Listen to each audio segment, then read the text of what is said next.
ओम शांति। जीवन में हर पल हर क्षण जो भी बात सामने आती है, जिस स्थिति में हम जी रहे हैं और जो हमें मिल रहा है और जो भी हमको नहीं मिल रहा है, कैसी भी परिस्थिति हो, लेकिन उस परिस्थिति के अंदर भी हमें भगवान का, ईश्वर का अवश्य ही शुक्राना मानना चाहिए, शुक्रिया अदा करनी चाहिए। तो जिससे क्या होता है, आपके जीवन में जितने भी कष्ट है, दुख है, वो सब दूर हो जाते हैं। इसके ऊपर ही एक उत्कृष्ट कहानी है, जिस कहानी का नाम है शुक्राना। तो एक रेगिस्तान था। ये रेगिस्तान के अंदर एक चिड़िया छोटी सी थी। उसके पंख अभी आए नहीं थे और रेगिस्तान के अंदर वो रहती थी। पंख भी नहीं थे, वहाँ पानी भी नहीं था और खाने के लिए अन्न भी नहीं था। और वो चिड़िया बहुत ही बीमार थी और दुखी थी। तो एक बार एक कबूतर वहाँ से उड़ते हुए गुजरता है। तो चिड़िया उस कबूतर को रोकते हुए कहती है कि रुक जाओ, आप कहाँ जा रहे हो। तब कबूतर उस चिड़िया को कहता है कि मैं स्वर्ग लोक में जा रहा हूँ। तब उस चिड़िया को लगता है कि मैं कबूतर को कुछ बताऊं, और बताते हुए वो कहती है कि रुक जाओ, मुझे एक बात जाननी है कि मैं अभी ये रेगिस्तान में रह रही हूँ और कई दिनों से बीमार हूँ। मुझे बहुत यहाँ कष्ट है, दुख मुझे सहन करना पड़ता है। तो अभी मुझे कब तक ये दुख सहन करना पड़ेगा, मेरा दुख कष्ट कब समाप्त होगा। तो आप स्वर्ग में जा रहे हो तो वहाँ के देवदूत को आप पूछ कर आएंगे। तो कबूतर भी निश्चित कहते हुए कहता है कि जरूर, मैं निश्चित ही पूछ कर आऊँगा कि आपका दुख कब दूर होगा, समाप्त होगा। तो वो वहाँ से फिर कबूतर चला जाता है और स्वर्ग लोक में पहुँचता है। तो वहाँ गेट के ऊपर ही देवदूत होते हैं। तो सारा ही जो चिड़िया की जो बात है वो देवदूत को कबूतर बताता है। तो देवदूत उसे कबूतर को संदेश देते हैं और संदेश देते हुए कहते हैं कि ये चिड़िया है, उसका कष्ट 7 सालों के बाद उसका खत्म होगा।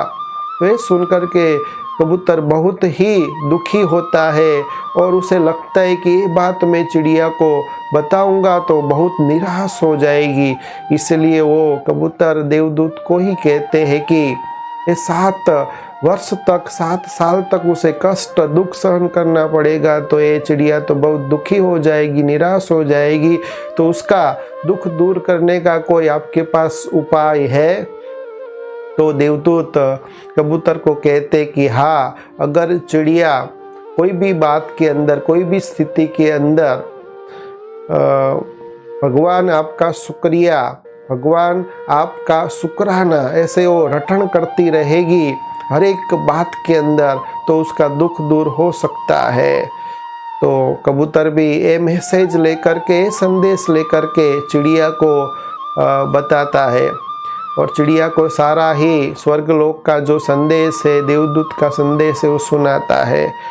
सुनाने के बाद जब 7-8 दिन के बाद कबूतर फिर से उस चिड़िया के पास आता है तो ऐसा दृश्य देखता है कि चिड़िया एकदम खुश है और उसके पंख भी निकल गए हैं, वो उड़ भी रही है और जहाँ वो रहती है वहाँ एक पौधा भी उगा हुआ है और एक छोटा सा तालाब भी है।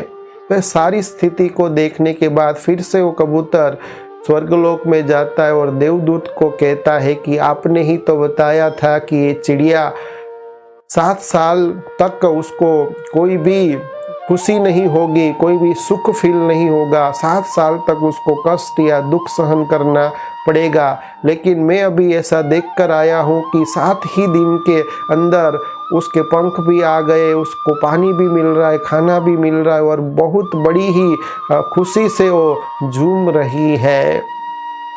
तो देवदूत कबूतर को समझाते हुए कहते हैं कि हाँ, मुझे भी पता है कि आपने जब मेरा संदेश उस चिड़िया को बताया था तो केवल उसने वो रटन नहीं किया था, लेकिन चिड़िया ने हर एक बात में, हर परिस्थिति में उन्होंने भगवान का शुक्रिया माना, शुक्राना किया, धन्यवाद किया। तभी 7 साल का जो कष्ट है, दुख है, वो 7 दिन में ही खत्म हो गया। फिर आगे देवदूत कबूतर को कहते हैं कि जैसे चिड़िया रेगिस्तान के अंदर गर्म रेती के ऊपर वो उड़ नहीं पाती थी, कोशिश करती थी और गर्म रेती के ऊपर गिरती थी, तो भी वो भगवान को कहती थी कि सब कुछ देने के लिए तेरा शुक्रिया, तेरा धन्यवाद। और फिर उसको बहुत पानी की प्यास भी लगती थी, उस समय भी वो भगवान के लिए शुक्रगुजार करती थी और शुक्रिया मानती थी। और जब खाना नहीं था, खाना खाने के लिए वो इधर उधर भटकती थी, उसके लिए भी कहती थी कि खाना नहीं मिल रहा है। ऐसी स्थिति में भी वो भगवान का धन्यवाद करती थी।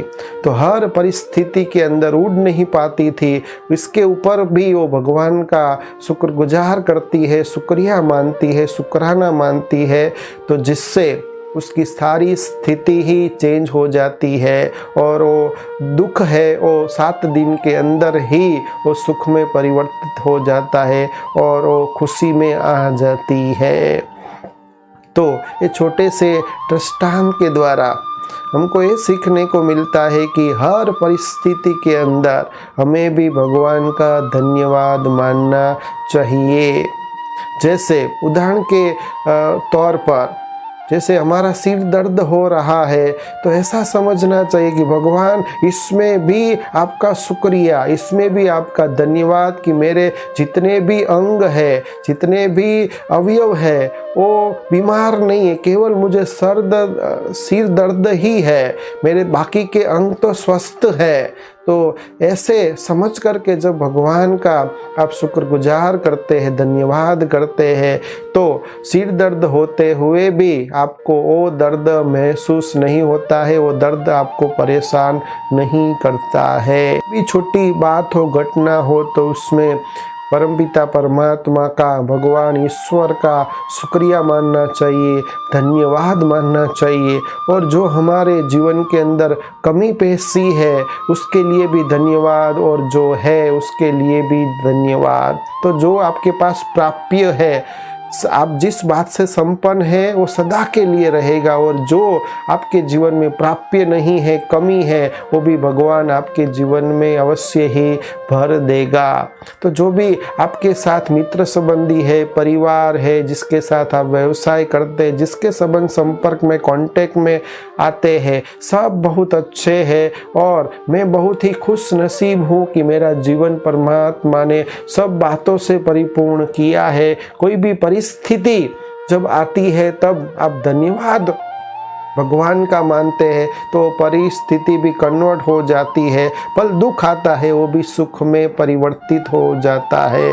तो ये छोटा सा प्रयास है, छोटी सी मेहनत क्या हमसे नहीं हो सकती, केवल हमको भगवान का हर एक बात के अंदर धन्यवाद करना है, शुक्रिया करना है, तो आपका जीवन भी सहज हो जाएगा, सरल हो जाएगा।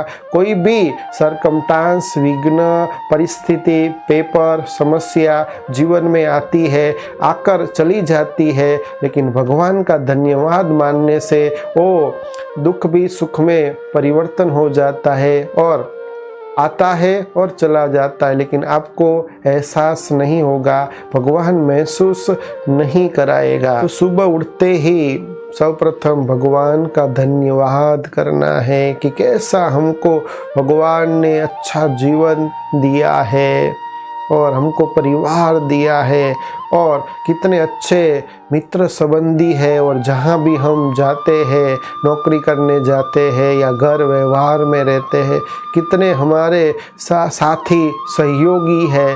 तो ऐसे आप जब भगवान का सुबह उठते ही धन्यवाद करते हैं तो उनकी ओर से जो भी परिस्थिति आती है, जो भी बातें आती है, वो बातें हमेशा आपको सुख देने वाली होगी। कभी भी आपको निराशा या कष्ट या दुख का सहन करना नहीं पड़ेगा। इसलिए याद रखें, भगवान का हर एक क्षेत्र के अंदर, हर एक बातों के अंदर, हर एक मसलों के अंदर, हर एक स्थिति के अंदर अवश्य ही शुक्रिया करे, शुक्राना करे, धन्यवाद करे। अच्छा, ओम शांति।